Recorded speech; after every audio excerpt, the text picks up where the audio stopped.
आऊंगी। कई महीने ऐसे चलता रहा, कईयों के रोग भी ठीक हुए, अन्य लाभ भी हुए। संजय ने विचार किया कि मेरी महिमा तो नहीं बनी। तब यह आशीर्वाद देने का ढोंग करने लगा और नकली गुरु का स्वांग बना लिया। ऐसे हैं वे झूठे गुरु।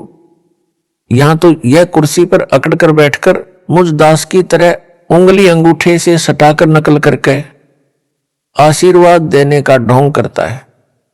बोले श्रद्धालुओं को भ्रमित करता है कि मैं यानी संजय दिल्ली वाला आशीर्वाद देता हूं, इससे भूत निकलते हैं, रोग ठीक होते हैं, अन्य लाभ होते हैं। परंतु जो मेहंदीपुर में बालाजी का आश्रम है उसमें तो केवल ज्योति जगती है। हनुमान जी की मूर्ति है, मूर्ति जड़ है, वह आशीर्वाद नहीं दे सकती। फिर भी वहां जाने वाले बताते हैं कि हमारे भूत निकल गए।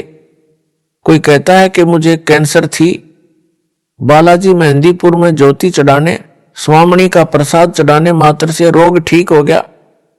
कोई कहता है कि मेरा व्यापार ठप था, मेहंदीपुर बालाजी में मत्था टेक कर धो खाने से, प्रसाद चढ़ाने से व्यापार में लाभ शुरू हो गया। यह दास राजस्थान प्रांत में चुरू जिले के गांव सालासर में बने छोटे से हनुमान मंदिर में जाया करता था। उस मंदिर के बनने की भी यही कथा है। जैसे मेहंदीपुर में मंदिर बना है, यहां सालासर में एक हनुमान भगत था, उसने उसी प्रकार इसकी स्थापना की थी। वहां जाने वाले भी कहते हैं कि भूत तो नाक रगड़ते ही हैं। व्यापार में बरकत, घर में बरकत, रोग ठीक होते हैं, निसंतानों को संतान मिलती है।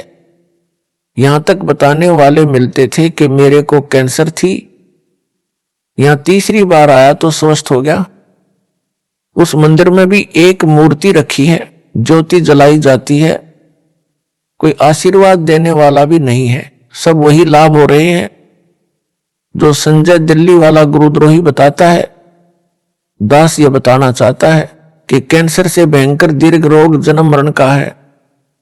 यह जन्म मरण का रोग वर्तमान में मुझ दास के बिना ठीक नहीं हो सकता।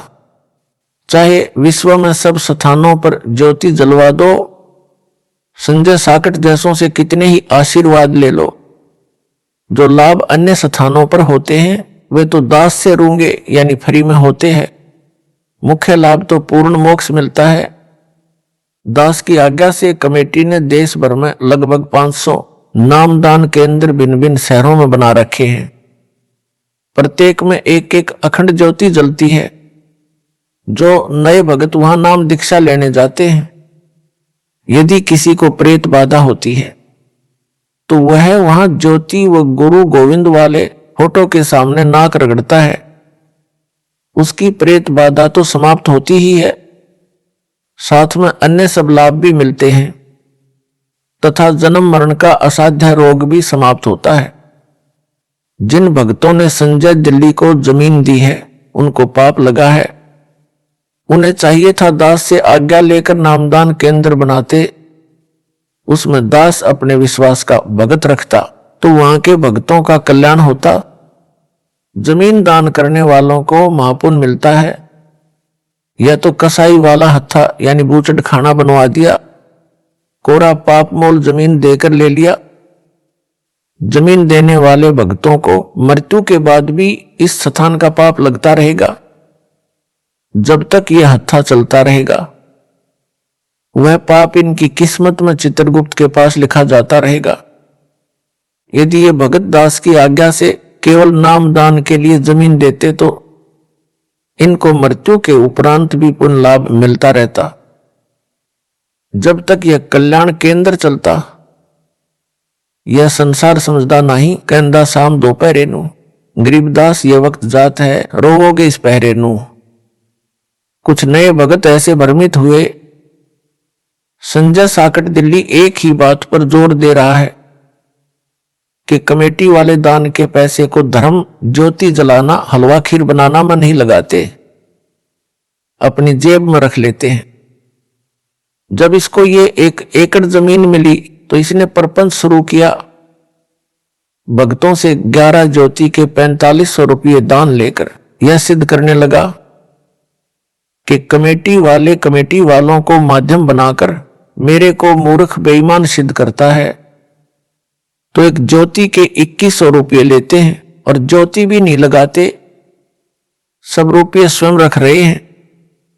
मैं इस आश्रम में प्रतिदिन जो ज्योति जलाऊंगा, प्रत्येक दानकर्ता का नाम ज्योति पात्र पर लिखूंगा, प्रतिदिन हलवा तथा खीर का भोग लगाऊंगा, 56 प्रकार के भोग प्रसाद प्रतिदिन लगाऊंगा, जिसमें काजू बादाम किशमिश मनुखा दाख पिस्ता फल आदि भी सब प्रकार के होंगे। इसको कहते हैं ज्ञान का टोटा।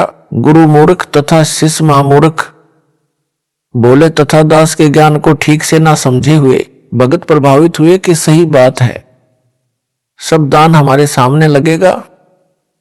ये विचार करके इस पाखंडी अज्ञानी संजय को भक्तों ने दिल खोलकर दान देना शुरू किया। इसने वैसा ही करना शुरू कर दिया।